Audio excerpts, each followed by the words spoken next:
Funcom In presents. my heart and mind, I always return to Atlantic Island Park.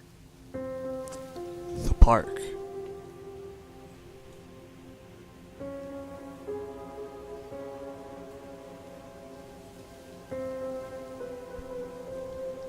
Where's Mr. Bear? I haven't seen Mr. Bear, Callum.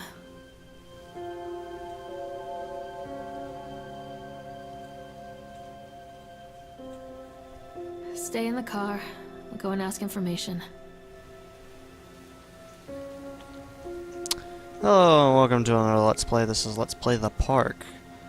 If I seem a little annoyed, it's because I just did all of this up until a specific part, which I will point out.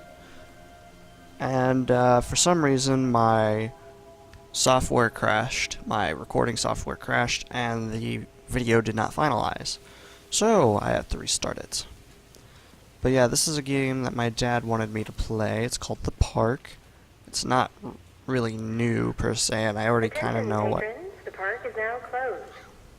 Please make your way to the car park at your earliest convenience. Okay. Employees prepare the park for shutdown.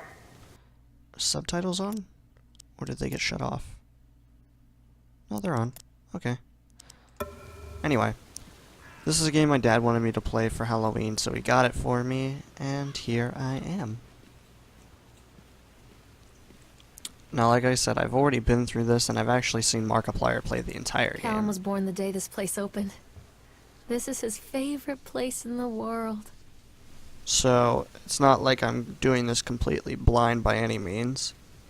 But, now well, it's still a game.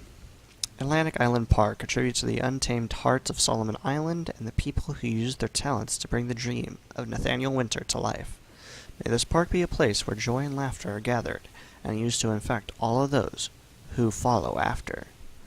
Dedicated this first day of May, 1977, James B. Longley. Now there's something here that doesn't quite make sense.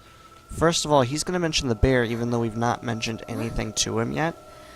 And then the gates are all locked when we get up here. However... Hey, Lorraine. Lorraine. Don't blame yourself, Lorraine. People lose things all the time. Take a deep breath and think about the last place you saw your son's teddy bear. Hey, stop! Oh, he sounded so I concerned. think your boy just ran into the park. I'll unlock the gates for you. Well, obviously they're already unlocked because the sun was able to get in even though all three were locked when we were approaching the gate. I don't know, was the middle one unlocked? I can't remember. Callum, I told you to wait in the car. Well, anyway. Yeah, I know you're up there, you brat. Oh, hello. I didn't see this last time. Atlantic Island Park. Welcome to Atlantic Island Park, where when I first came to visit Solomon Island, I fell deeply in love with its natural beauty. It's a scenic place, and I created many of my best memories here. I wanted to create a place that captures the essence of Solomon Island, a place where families would bring their children to create memories of their own. I invite you to explore this park that we have created. From the Ferris wheel, which rivals the local lighthouse for the best view of the area, to the sideshow alley, where we have many fascinating games and objects from the local area to explore. Enjoy, Nathaniel Winter. Chad the Chipmunk recommends, for the little ones, try the Tunnel of Tales for a gentle, family-friendly retelling of timeless fairy tales. If that sounds a little too slow, grab an adult and jump on the bumper cars. Full throttle fun for everyone. For the teens, pump up your adrenaline by going through a spin cycle on the Octotron. Then defy the laws of gravity on our award-winning roller coaster. Finish it up in the House of Horrors, but be warned, it might scare all the fun out of you. For the big ones, take a romantic spin on the Ferris wheel with your significant other and take in the natural beauty of Solomon Island. Follow it up with a stroll through the exotic sights and wild games in the sideshow alley. There truly is something for everyone at Atlantic Island Park. Drink bingo. Once you have left Atlantic Island Park, there is still so much to do here on Solomon Island. Present, this brochure to our local business partners to save big money. Places to eat. Sunshine Deli.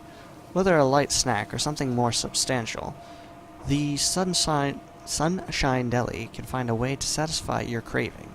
555-1743. Susie's Diner. Laid-back dining in the heart of Kingsmouth. Susie is the place to go to meet the friendly locals and sample her famous canned preserves. 555-1362. Lobster Trap. When in Maine, eat lobster. Lobster, yes. The Lobster Trap has the freshest, finest seafood that exists. Reservations are recommended. Places to sleep. Overlook Motel. Run by Eddie Stone, the Overlook Motel has the best beds on the island for the most reasonable prices. And the best part is that the motel is located just a few hundred meters up the road from Atlantic Island Park. Jack and Wendy's Bed and Breakfast. Overlook Motel, Jack and Wendy, The Shining. Good job. For those who prefer a more intimate setting, Jack and Wendy have several beds available. They are very popular during the season, so call early to avoid disappointment. 555-1775. I'm pretty sure 1775 is like the year that the Overlook Motel might have like burned down or whatever. I can't remember. And I mean like the first time it started having issues, not like during the movie. Callum, I told you to wait in the car. Get over here, you There's brat. something special about the entrance to an amusement park. A line drawn between the real world and the world of whimsy within. On this side, the apathy of our everyday lives. And on the other, anything we might dare to dream. It's no wonder Callum ran back inside. I wouldn't want to leave either. Attention employees, the park is now closed. Have a safe journey home. Callum, where are you going? Come on, Callum. Quit being a brat. Look at what you're doing. Look at the world. This isn't cool, bro. And I'm sorry if I'm distracted here. I'm actually having a staring contest with my fish. Blue, what are you doing? Why are you staring at me like this? Oh god. Shh. Go lay down, Blue. What happened here? Chill out. Chill out. Hey, I'm warning you. He's swimming around his cage now. His tank. Okay, we can toggle running off and on, which it is a toggle. It's not like you're, You can't catch me. I can too. Oh, I'm so close. Look at that. I wonder where he disappears. Or when he disappears, because I know he does. He does go pretty dang quick. I will say that. And that stops you from running. Like, there's no way you can keep up with him. Unless you were to, like, hack the game. So like I said, I do know some of the game, and I'm gonna guess that the House of Horrors is Hansel and Gretel themed. In a weird way. And you'll see why I say that here in a minute. That's nothing. Examine shoe? I think this belongs to Callum. Why would he leave his shoe in the middle of the road, lady? Let's examine the plaque. Chad the Chipmunk, huh? Just a drunk guy in a suit. Chad the Chipmunk welcomes you to Atlantic Island Park. Chad can be seen in daily ice sculpting shows in the following locations. 11 a.m. Sideshow Alley. 1 p.m. the Octotron. 3 p.m. the park entrance. And then it's got a little poem. Chad the Chipmunk, worst in class. Chad can't even seem to pass. Chad gets angry, likes to fight. Chad is beaten every night. Chad will have a dead-end job. Chad will die a useless slob. That's not happy. Handwritten note. What's this? What's this? Purchase the land on Solomon Island for a pittance, I might add. Whatever old Archie Henderson did to the locals, just did to the local. What in the world is the sound going on behind me? It sounded like some kind of weird chant. Just the mention of his name had people slamming doors and locking shutters from the moment I arrived on the island. My lawyers had arranged everything in advance, but the realtor still had to come and deliver the keys to me personally. He took it upon himself to offer me another warning. I don't know what you're planning to do with this land, Mr. Winter, but the soil here is bitter with a curse carried from the old country. Old man Henderson, he did terrible, dark things. The land remembers, sir. I dismissed him shortly afterwards, mostly amused by his pathetic attempts warning me off. I have a great vision for this place, and the will to see that vision through to the very end. Atlantic Island Park. The name is perfect, and I can't imagine it being anything else. This is the start of something amazing. Alright, we'll continue on. It is kind of annoying having to read these again. But, crashes happen. They're unfortunate, but you can't do anything about them. Callum, stay where you are! So did he get in the boat? Is he in that boat? Yeah, I think he is. Okay. See, I didn't see him last time, and I got very confused. Mommy! Come back. Get back here, you little turd.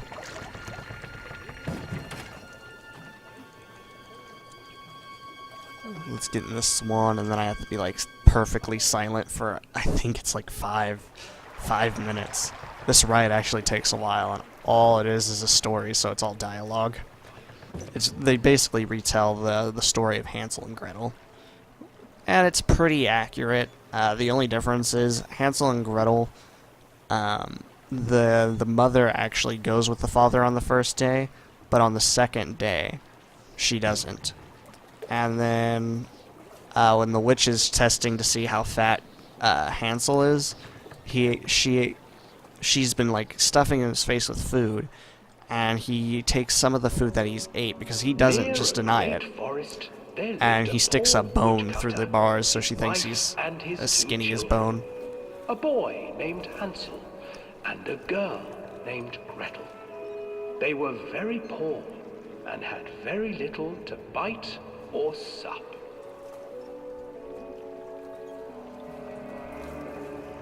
What will become of us? The woodcutter asked his wife one night.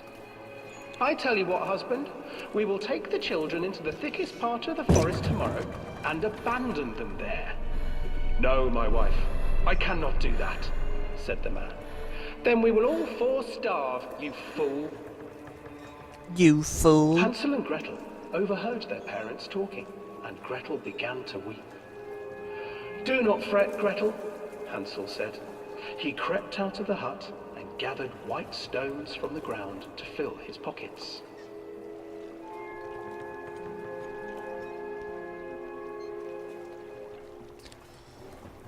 The next morning, the woodcutter leads the children into the forest. Before they leave, their mother gives them a slice of bread and warns them that they will get no more food that day. Clever Hansel leaves a trail of white stones behind them as they pass into the woods.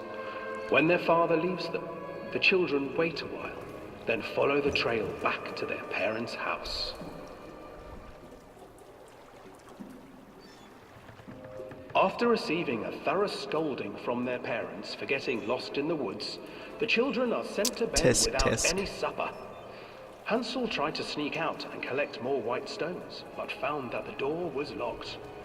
Tomorrow I will take them into the woods myself, the wife told the woodcutter. In the morning, their mother gave them a slice of bread and led them deep into the forest once again.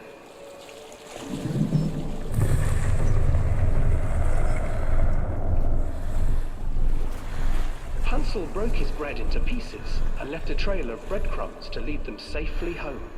But hungry-eyed birds snatched up the breadcrumbs and his trail was destroyed. Abandoned by their parents and unable to find the trail home, the children wandered in the forest for 3 days.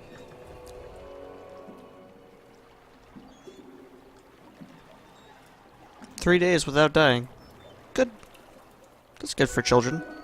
The children stumbled into a clearing with an exceedingly strange house. Its walls were made of gingerbread, and its windows were panes of clear sugar. Hansel, desperately hungry, ran forward and began to nibble on the walls. Nibble nibbles. Nibble, nibble, little mouse. Who is nibbling at my house? An old woman emerged from the house, sniffing the air and peering around with cloudy eyes. Oh, you dear children, who brought you here? Just come in and stay with me. No harm will come to you. But Hansel and Gretel stayed back, for the old woman reminded them of their cruel mother. True. Come, children, don't be afraid. Though their mother didn't I try to have eat them. something for you. The old woman offered them 2 enormous lollipops. The children took them and began to eat. You see, nothing to fear here. Come inside, the old woman urged, and the children, still licking their sweets, followed.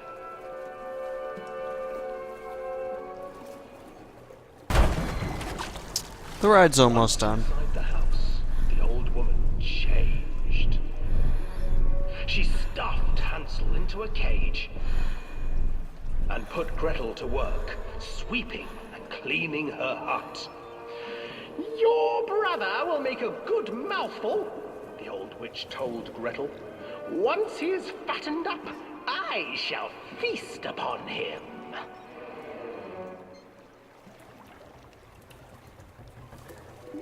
Time passed, and poor Hansel refused to eat, fearing the day that the witch would eat him. The witch, for her part, grew impatient. Today I will cook and eat your brother, Gretel. Climb inside and light the oven. But Gretel pretended not to understand. I do not know how. Where is the opening? Fool, the old witch said. The opening is here. And she moved to show Gretel. Seizing her courage, brave Gretel gave the witch a shove, and the old crone tumbled forward into the oven. Gretel slid a large iron bolt over the door to the oven. Gretel freed her brother Hansel. I like the and dramatic together they lit music the going fire on. beneath the oven. And though she screamed and begged, the children sat by the oven until her screams had stilled, and the witch was cooked. Cooked. And then the bizarre twist ending. And then, because even children can't survive on sweets, they divided up the body of the old witch and ate her. Yummy. The bizarre twists. But yeah, there was only a couple things that were wrong with that version of the story, because I've read the original, and like the mother goes with the father the first time. I can't remember if she does the second time though. I think she just takes him herself the second time because she thought that the father had something to do with it, why they escaped. And then obviously like the children didn't eat the witch in the original. They just found their way home, and the mother was actually dead by the time they got back, and so the father kept them, and they lived happily ever after because he actually became wealthy at that point. It was interesting. Oh yeah, and another thing, if she was trying to catch her son Callum. Hansel and Gretel. I used to read it to Callum when the electricity was shut off. Those poor children. The whole world against them. The forest, the birds, the old witch, even their own parents. I used to imagine that Callum and I were the kids in that story. Not mother and son, but brother and sister, hand in hand against the unkind world. We were always hungry, looking for our own house made of candy, looking for the sweetness that could take the pain away. Hunger leads people to desperate, terrible places where the tree branches reach like claws. more on that subject once we get to the next area, because I don't think she means hunger by food. I think she means hunger as in a desire for something. And if she wanted to catch Callum, why in the world did she go on the ride? She could have just waited for him. The end. Another accident. This place. Alright, and by the way, we got a Mr. Teddy Bear. We found Mr. Teddy, Callum. Come, get Mr. Teddy. Oh, that's loud and annoying. Oh, quiet yourself. Quiet yourself. I'm gonna go sit around some rocks. Alright, let's go ahead and look. Mr. Bear, what note did you read? Or leave? Despite the constant interruptions to work, Atlantic Island Park will be opening on time. The governor is booked to cut the ribbon, so the only real question is whether we will have any customers. I'm not truly worried. The customers will come out of simple curiosity. I deduced what was needed from the banned writings of Archie Henderson. It's astonishing to think that a resonance of positive emotions can be used to fuel such a process. Henderson himself chose to use negative, and that caused some of the taint that still lingers in this place. I will not make this his mistake. Very soon, I will know if this has been for nothing. Alright, Mr. Bear, you go ahead and you keep hold of that note. I'm gonna keep going on ahead. Mommy needs to see you, Callum. Callum. Catch me, Mommy. Catch you, where are you? You weren't up there. I made sure to check this time. Last time I saw some rocks fall and I was kind of like, was he maybe up there? But no. He definitely was not. Oh yeah, like another thing is, why do any of these rides have lights on them? Because obviously, like it's, I guess it would be okay to have lights on them, but they're not going to be that effective at night if the park is closed at night, you know? Like, clearly the park is closed right now. And this is the only time where those lights would actually be, like, very effective and come on. This old thing used to make the blood run to my head. Make me dizzy. The guy just snapped. Those poor kids. So this is an eyewitness report, Atlantic Island Park incident. Officer on duty was Sheriff F. Bannerman. Witness name was Creed Norma. Statement. We were waiting for our turn on the ride. Frank, me, and the boys. This fellow in the chipmunk suit is making an ice carving while people took photographs. Lawrence wanted to go over to him, but I've always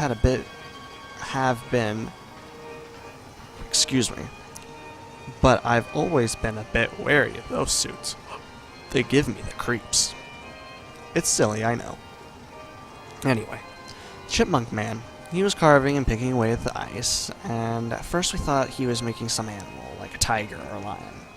But as more and more ice fell away, when he first looked, it was like a human face smiling out of that block of ice. But the more you looked at it, the more you saw that there was something not quite right about the proportions. Something unnatural that made your heart begin to beat just a little bit faster. Like you were prey and that thing in the ice was a hunter. But then these teenagers walked up, and one of them made a face at the carving and said something rude to the guy in the chipmunk suit. And then, well, he went berserk. For a few moments it was chaos. Everybody was running away from the guy who had one of the teenagers on the ground. And he was stabbing with the ice pick. And blood was spraying, and people were screaming, and Frank and I had the kids, and we were dragging them away as fast as we could. The last thing I saw, before Frank dragged me away, was that the eyeball of one of those poor kids landed on the ice sculpture, making the horrible creature look more or less alive. Ugh, gruesome. Let's see here. I think next we want to go ahead and get on the ride, because if I remember right, there's no other notes or anything scattered around here. I know there's the Polaroid here. Oh, I remember this. It's you and Callum. That face, that smile there looks very forced, and Callum looks like he's trying to get away desperately from you. That's kind of scary. There was no other notes, right? Nothing else to pick up. Just gonna make sure here. Yeah, nothing else. Okay. So we're gonna go ahead and slow down the ride and get on it real quick. Because obviously this is how we're gonna find Callum. Callum, tell Mommy where you are. Come out, sweetie. It came from over there.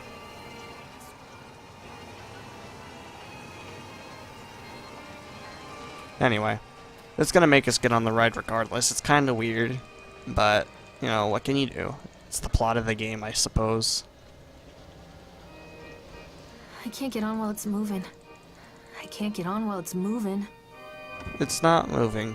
Get on, child. Loran. Oh yeah, and there's also someone inside. It doesn't let you see very well, but it's like this hooded masked guy. Or he's got a top hat on. He's kind of creepy. We'll see like an up-close version of what he looks like here in a moment. Because a giant version of him pops up on the ride. It's really kind of creepy and weird. Like, imagine if you were on this ride and all of a sudden... There it is. Look at him. He's creepy as heck, isn't he? Look at the guy. And so he disappears. Ugh. Creepy, let me tell you. No, I don't want to ride that ride. Let's get out of here. Actually, before we continue on, I'm going to stop the recording and restart it because this is where it crashed last time. So, give me just a moment.